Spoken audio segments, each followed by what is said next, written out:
guys. Hey, this is Alan Jimenez, real estate broker. And I know it's late. It's like midnight already, but I wanted to kind of run it a series of learning lessons about how to buy rental properties.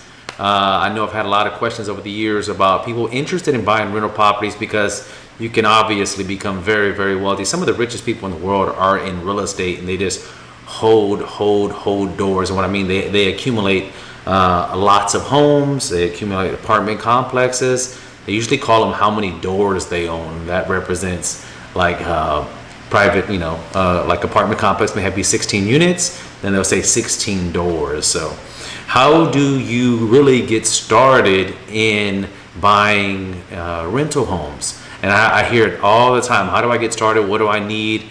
How much down do I need? What should I be looking for? I want to make sure you guys even can hear me. Let me test this because this is so new. This new broadcasting software I have. That's why I ran this late at night. I wanted to make sure that you guys can hear and I run through any test. Because sometimes people don't even hear me and I'm like talking for a while.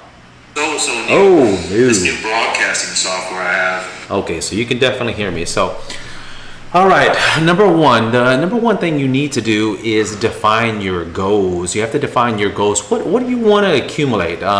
Let's say you could say, I only want to do one house this year. You want to do 5 houses this year, and you want to have $500 a month from each house. So that's a good goal. Or maybe like my friend Kevin, he wants to own over 100 doors. So you might say, I want to do 10 doors this year. I want to accumulate and just collecting rent. Well, you're like, how do I even do that? Is it possible? How do people get started in this? And then sometimes you don't need much money. It's like of course money rules the world, but you can also be creative. You can get very, very creative in how you accumulate these properties. One way that you can really do it without any money sometimes, not all the time, but is by using what they say is hard money lending. So I also work for US Prime Lending, which is a hard money lender, and they're really like a partner. And consider the bank as your partner. A lot of times you'll see those high interest rates, but you have to keep in mind you have no skin in the game. No skin in the game, you'll hear that a lot whenever you're investing or if you're in bigger pockets type of meetings. Bigger pockets, it's a group of people, group of investors that get together once in a while and talk about how to make more money, 6 figures, 7 figures a year. And a lot of them don't want to work. They just really want to collect money and collect it. They don't want to work. It's the same as me. I don't really want to work. You collect as many properties as you can, and you don't think about the short term. You think about the long term, because it's like it's a double-edged great sword. I don't want to say a double-edged sword. It's a double-edged great sword, because not only are you renting that property and cash flowing. And cash flowing means that you're collecting some rent besides the mortgage. So let's say the mortgage is $1,200 and the rent is $1,500, then you're cash flowing $300 per month. And I'm just talking in general now because I can hear my investor friends around, how about the taxes and the maintenance? We talk about that in more in depth on a course that I have offered at hpagents.com. We talk about how to develop your cap rate and the ROI and a bunch of different other figures, long-term analytics. It's very intricate. It's a very good course. I highly recommend it. But by all means, this series is a way to. We're going to talk about the overview about buying properties and becoming wealthy.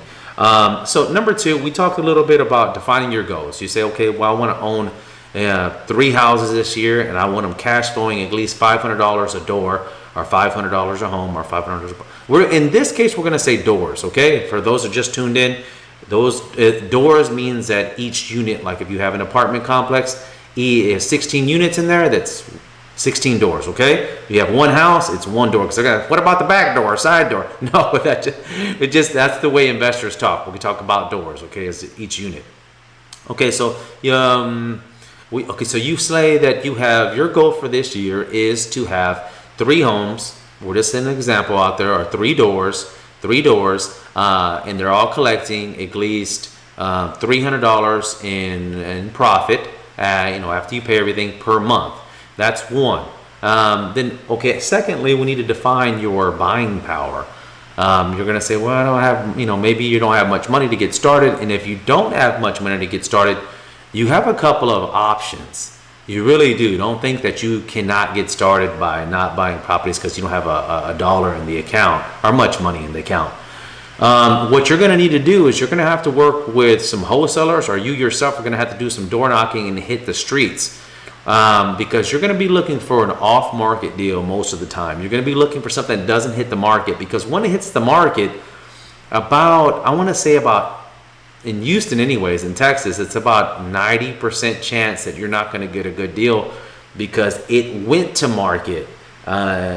Because it went to market, that the seller is going to get market rate, because the market defines that rate. You see, a lot of investors, what is the market willing to pay for that property? So you don't really want to get it on market. Not 90% of the time, not all the time, but 90% of the time, you want to try to get it off market. How do you do that? And you're like, well, that means you hit the street, or you hire someone, or you work with someone, maybe a realtor that hits the streets all the time, super aggressive, out there. He or she keeps their ears to the street or to the neighborhood. And what I mean, they're going out, they're meeting people, because they're going to hear about properties that are thinking about selling it, just in conversation. And that is what you need in your corner. But you need to synchronize yourself with people that you need to synchronize yourself or be loyal to a realtor, because the reason why is that we have our clients that have our loyalty already. That means we don't have to sign a buyer's representation agreement. We don't need it. We have a history together. He buys properties all the time. I know what he's looking for. I go to like Mr. Bowie or something really quick, be like, hey, I got this property. It's $400,000. It's right over here in the Heights. It's on a double lot. Boo, hey, I'll come pick up the check. Because we have that history. So you want that same thing. You want to generate a history with a realtor or a wholesaler. Those are not those are that don't know what a wholesaler is. A wholesaler is basically looking for an off-market property. Selling wholesale, kind of like when you go to Sam's and you pick up wholesale products, you're gonna be able to get that property super cheap, but it's also that's a double-edged sword too. I don't want to say double-edged sword. No, on the back end, you're gonna have to move very fast when you're working with a wholesale deal, because usually most of the time when you get a wholesale product, that person's urgent to sell that property for a variety of reasons. And those, like maybe his taxes came up and he can't pay the taxes, the house is going into foreclosure, maybe the property was given to him by, his, somebody died, it was handed to him, and whatever the case may be, you gotta move fast and you gotta have that cash. So you're like, well, I don't have any cash. And we're just talking about, how do you get started if I don't have any money? The way you get started is you have to make sure that you get a fantastic deal. So they're gonna hard money lenders will lend you 100% of the value to purchase. If it let me restructure that. They will give you everything to buy that property. You won't have to put any money down. But the loan to value. So let's say, for instance, just to be easy, that the property is $100,000. It's worth $100,000. Okay. That means that lender says, well, I'll give you $70,000 for that property. Now, this is a wholesale deal, so hopefully you got it for 70 or 60% of the value. So that means, okay, let's say, for instance, you got it for 60 grand. So it says, okay, the lender says, the hard money lender will be like, okay, I'll lend you $70,000 on it. You know why? Because if you foreclose on it, the hard money lender's like, yeah, no brainer. I'll take that property back for 30% off. So on the on the other end of that scope, the hard money lender is going to move fast, doesn't care about your credit, doesn't care anything about you specifically. It's going to care about that asset. You'll hear that a lot too. Is that we're asset-based lender. We don't care about you. We care about that product. That means that if you foreclose on, you walk away, I keep this house a wholesale deal, put it on the market, and I made $30,000. But they're going to be your partners, and they're going to expect a good return on their money. So they're going to say, okay, well, I'm going to give you this loan. I'm going to give you 70 grand, but I'm not giving you bank terms because I don't care about you. You're not going to give me your taxes. You're not going to give me your bank statements or anything like that. I care about that asset, so it's higher risk. There's more risk involved. The bank says, I'll do it, but it's risky. And the more risk, they want more in return. They want more ROI. So they're going to say, I'm going to give it to you for 10, 11, 12, 13, 14%. But guess what? Who cares? Really, doesn't really matter. You're only going to have the property for a few months or even sometimes one day. Yeah, I flip properties. Sometimes it's called a double closing, in which I'll buy the property and sell it to somebody else the same day. So really, it's all profit, and you can get deals like $170,000 in profit because you did a double deal. You got the property, never really owned it, just for that, maybe for a couple of hours. You set up the title company. You were like, I'm going to close on this deal, and Mr. James is going to buy the property the next hour. And so the wholesale lender just basically sends the money, the title company transfers it over to you, and then transfers again to the end buyer, or to the person that you sold it to. So it's very, very cool about getting into investment property. That's probably I talked a little bit more about wholesaling than about owning. I can't talk for a second. It's real late. And then besides owning, rental property. So let's get back. So if you don't want to use a wholesaler, you find something that's even a good deal, then you need to know your buying power. So there's a couple of things that the lenders are going to be looking out for. They're going to be looking at your credit, and they're going to be looking at like your experience level. Yeah, and so you're going to need to know a couple of things. So your credit you're going to be looking at is usually they want you to be over about 680. I've seen some lenders in an investment. We're talking investment because I can hear some people already talking about, wait a minute, Alan, you can go down to 580 FHA, but this is an investment property, not owner occupied. So it's a little bit higher standards. We have switched now from hard money lending to more of a conventional investment lender, where you can go to Wells Fargo, Bank of America, Chase, whatever the case may be. I kind of recommend the smaller banks because they don't put you in line with everybody else. And let me see if I don't see any comments here, so let me just kind of like pull in together. I don't know. Yeah, I see a couple of things here. Hold on. Oh, I just got a couple likes. Oh, cool. That's cool with me. I'll take that. Let me check this here. I just want to make sure I answer anything. I don't see anything. Okay. All right. Cool. All right. Back to this. Okay. So your down payment. Your down payment can range from 5, 10, 15, and 20% or more. And the standard is 20% down, but you also can do piggybacks or secondary loans. And you just have to be super creative, and a lot of people don't know about how to do this stuff, and that's what we talk about in this course at hpagents.com. It's about being very creative about financing. Yeah, so and it's so many different products available out there, but you just have to know what to hunt from. So if you don't have 20% down on $500,000, then if your credit's acceptable, we can do a secondary, even a third lien on that property, so you can put down as low as possible, even 5, even 3% sometimes. But it depends on the superiority of your credit and your experience level. Then we also develop an exit strategy about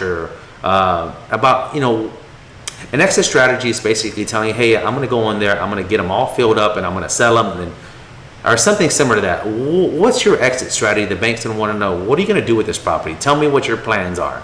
That's something that we talk about in the course. Working with wholesalers oh, wait a minute, I skipped one thing here. One other thing is some people always forget or seem to forget about seller financing. Seller financing is the same thing as a bank, you just structure through the owner. And sometimes it's very, very feasible. It really, really is. I just think a lot of times buyers will they don't even ask. You know, so that's just definitely check into that. Don't leave any stones unturned. If you can, I've seen some very good terms on seller financing, because the seller just doesn't know about what current rates are today.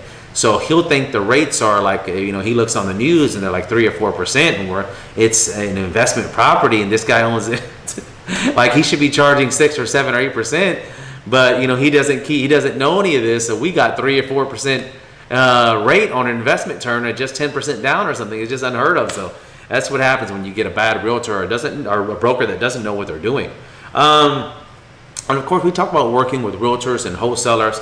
It's super important to get a relationship together, because you want to be that go-to person for that realtor or that wholesaler to say, hey, I got a deal. Before I send it to my list of thousands of buyers, and we have thousands, like for me in the Heights and Montrose area, I've been accumulating information from buyers for like the last 10 years. So I have like at least 6,000 buyers ready to buy something.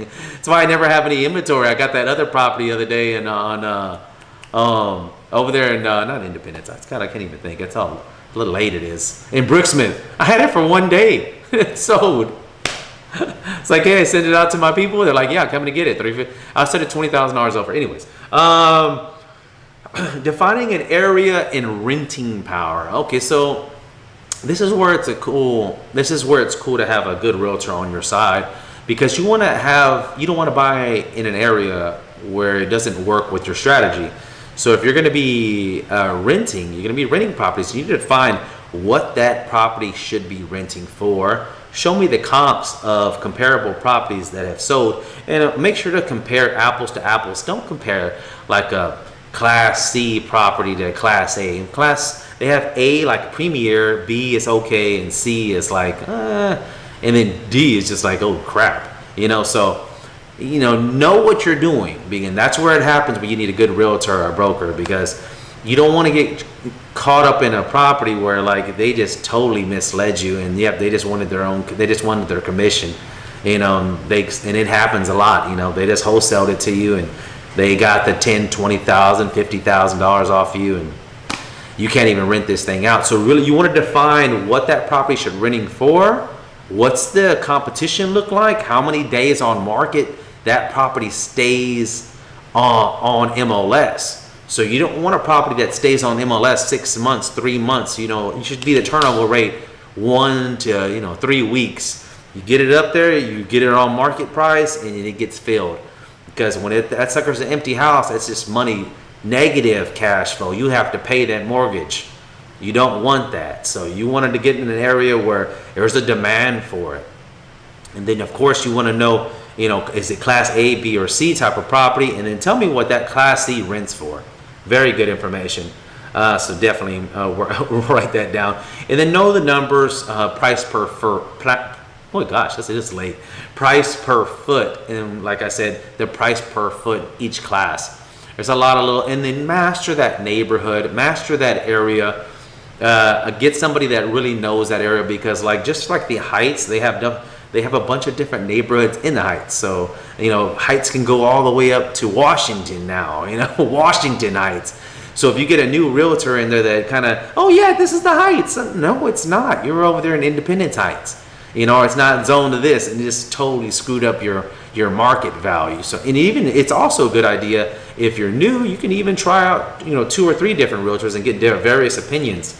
See who works the hardest for you. See who's really pulling for you, and then you like that realtor, you like that how he works. Because you got to move fast in this industry too. When these deals comes, you need to lock it down. We talk about that in the course, how to lock it down in loopholes so you can lose just like $100 or something. Lock it down, or you don't lose anything. Because while you're locking it down, while you're doing all your numbers and research, you're taking 1, 2, 3, 4 days. You come back, I put an offer in, property's gone. And it happens so many times, and I kill other investors all the time. Because they took too long. That's like I beat them, because I know the numbers over there. I can make it. I know, that should sell for $550. Oh, we put that. There's another house. Just when you master a neighborhood, it's just amazing. So that's that's pretty much it when we talk about how to buy rental properties. This is just like an overview. If you'd like to learn more, check me out on hpagents.com. I'm going to check for any kind of like questions if I need to ask anything. Sometimes people have questions. Oh, great. Now my phone's dead. Can you believe this? Or it's just not acting right. Okay. Oh, you know what? I have a little chat stream. Let me see here. I have a little software so it can tell me. Oh man, I'm just really running this as like, a late night X-rated rental properties. Here we go. Okay, so let's see what we got. We got some people from the Heights tuning in. We got some people from Montrose tuning in, and then my own personal Alan Jimenez Facebook page. I don't see any questions here though, so I'm trying to think if there's anything else that I would like you guys to know. Let's see here. Define your goals. How can you do it without any money? There's been a couple of questions about that. I don't know if you guys missed out on that, how to buy properties without any money. Basically, what you're going to be doing is looking for an extremely great deal. And then you're going to be working with a host. You're going to be working with a hard money or even a medium money lender. And basically, they're going to lend you a 70% of the value, up to 70, even 75% of the value of the property now. So, not after repair value, which you'll hear that a lot in our course. After repair value, basically it means that after you do all the repairs, it should be worth X amount of dollars.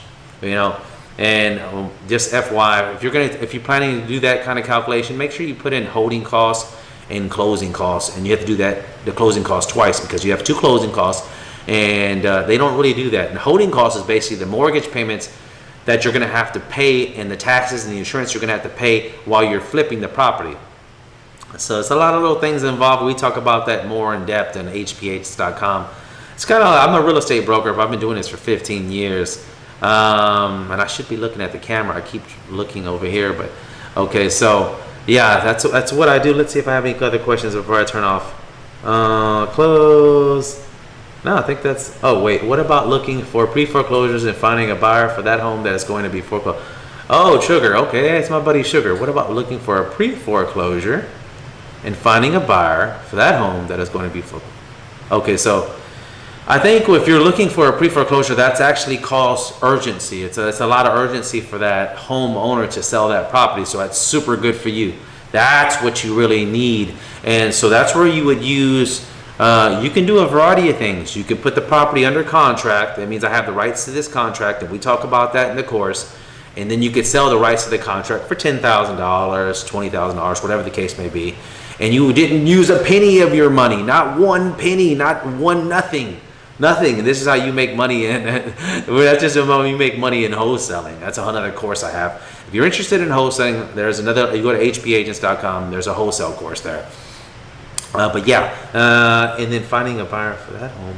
Yeah, so that's basically what I was talking about. Yeah, is that you would get it under contract and you hold the rights to that property, and then you just find another buyer and you just reassign it to him. But you have to be very careful because you don't want to get sued or get in kind of trouble. Especially after a real estate license, there's a lot of declarations you have to do. Just like, hey, straight up, I think it's just black and white. I told you. And then of course you don't want to get something under get something under contract and you can't close, so you better watch out. There's a lot of little loopholes that we have to do and teach you about and staying out of trouble. Yeah, and then we also talk about creating entities in the class that helps you, stay out of trouble and stay out of lawsuits, because you're getting tied up in lawsuits, and this real estate is no game. that's for sure. Anybody else have any other questions out there? I'm gonna check real quick. What else we got here? See, we'll make sure. Okay, Sugar said that. Closet door. Oh, is it? Oh, you were answering my question for that. Okay, that's all Sugar. Oh, what smaller banks? Teresa Pena.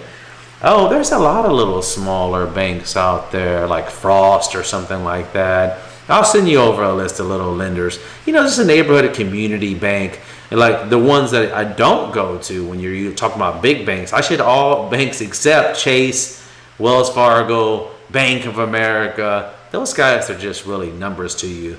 They're just really numbers. I mean, they don't give a hoot about you. Now, I'm not affiliated with any bank, so They give you the best rates, of course, but you expect 60-day close.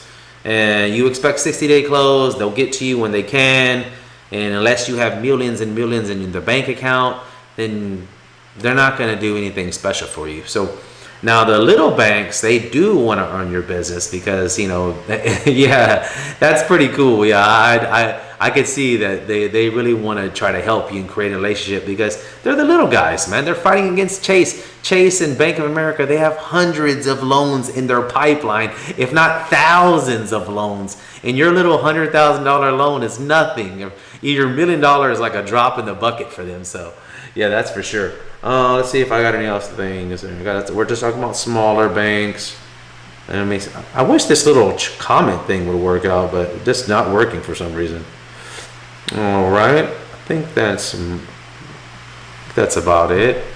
What else is there? Something interesting about buying a rental property? Oh, I guess one other thing about commercial.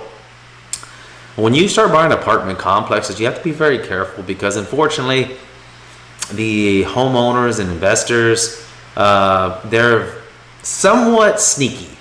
And so they will put, I've seen people put fake tenants in the apartment complex. They put fake tenants in the shopping center.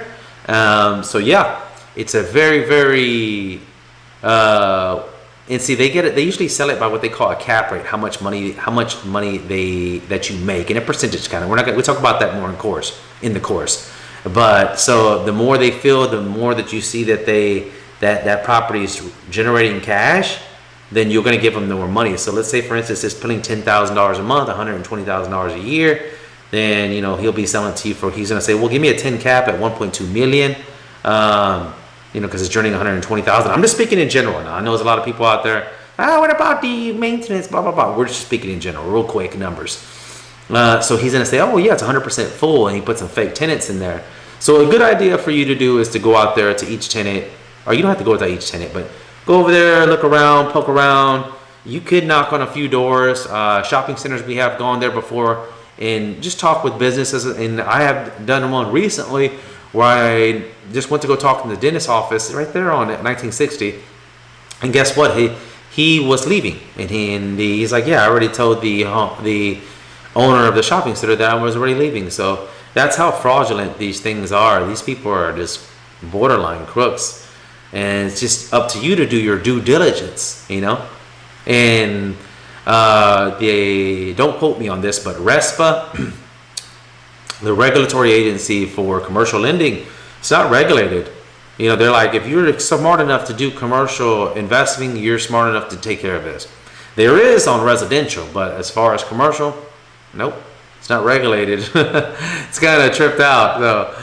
Anyways, those are my tips for getting started in buying rental properties. We talked a lot today. Teresa said, what about new construction loan? Trying to build a duplex on it. Oh, that's going to be hard as hell. Yeah. A new construction loan, bankers do not like to lend on vacant land. And you better have, if you're gonna have to have an experience level, and you're going to have a lot of skin in the game. Yeah, because that's for sure. And they usually want to give you that lot value. They want to give you about a 50% of lot value. So if that lot is $300,000, then they'll give you $150,000. You come up with the rest plus the construction. Now, there is some ways, if you have superior credit and you already have the lot, then what's a good idea? Because we're doing one right now, so I shouldn't really say that. We're doing one right now. We bought at an extremely great deal. But so what we did is that we drew up all the plans, and we paid off of the plans, we paid off the replot, the survey, and just doing that and then demoing that house and removing it was already about $25,000 before we even got started. And to buy the land, we had to put 50 grand down, so 25% down. And then we put another 25 grand in demoing and hauling that old house away, replotting the land, which means that we had a big piece of land and we have to put 3 townhomes on there, so we have to section it off. So you have to replot it. In order to replot it, you need to resurvey.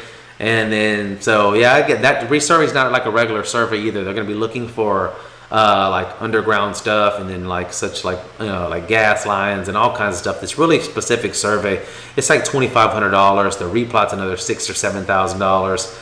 So right there is close to 10. Oh, then we got the architect involved, and he has to design, and we have to have engineers to check on the soil. The soil is going to tell you how far we have to go down for the foundation, and so we give that to the architect. So it's very, very intricate.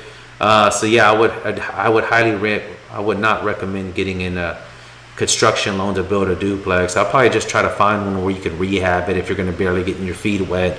That's more for like an experienced flipper or I can't talk, it's so late.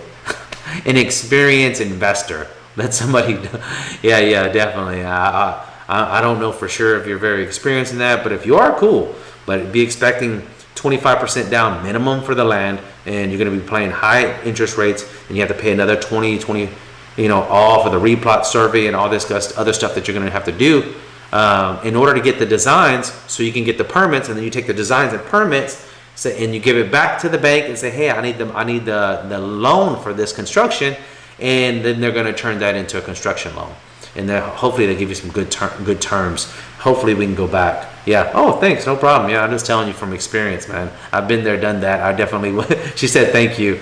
Yeah, I would definitely stay away from construction at the beginning.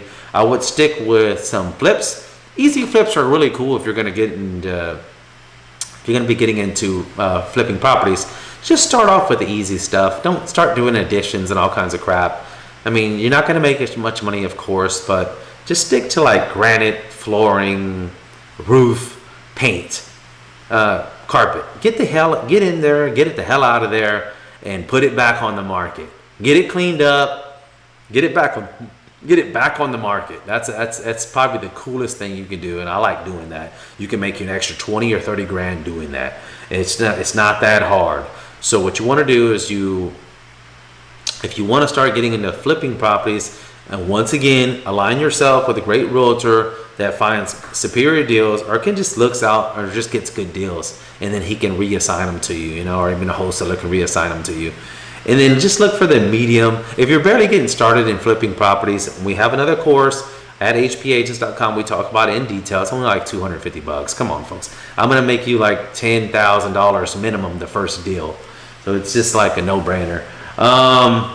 But yeah, you just want to get started on the little stuff. Get the granite guy in there. We have some contractors, especially if you're here in Houston. I have my contractors are ready to go. So, and then of course, where to buy supplies. You don't dare buy them at Home Depot. I just had another guy, or a young lady, one of my friends. She's like, oh, I'm gonna go buy the windows. They're like $200 and some each. I'm like, I need 20 windows. They're like, oh, it's like, how much is that? 20 times 10 is 2,000. So anyways, in a long story, she needed 20 windows. She was going to pay $4,000. I'm like, no, we get them from a wholesale supplier, $100, even $80 sometimes.